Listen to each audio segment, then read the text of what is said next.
Hello, hope you're doing good.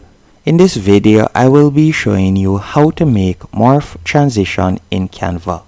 There are actually different ways you can do this. You can either choose to do it on a video or you can choose to do it on a slide. So for example, let's say we were to select videos.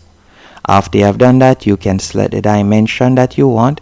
So I'm going to be using 1920 by 1080px. Once you have done that, you can choose whether you would like to add an image or anything to the background.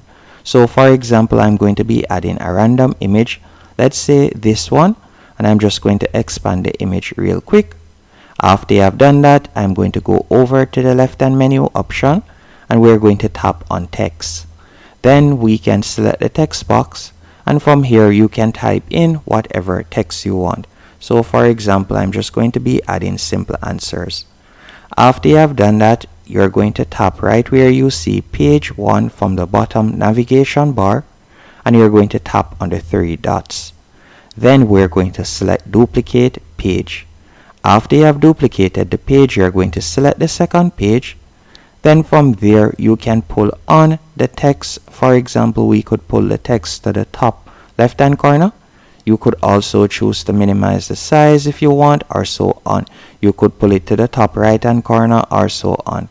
Now that you have done that, if we were to go back to page 1, you will now see the morph transition. So we'll go back to page 1.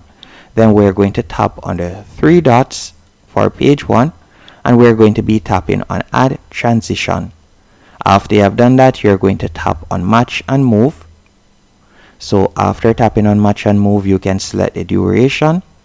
Then if we were to go back and carry the cursor to the front of the page and then tap on play, from here you will be able to see the morph transition, as you can see right there. And that's it. Hope you found this tutorial helpful and informative. If you did, be sure to hit the like button and subscribe, and thank you for watching.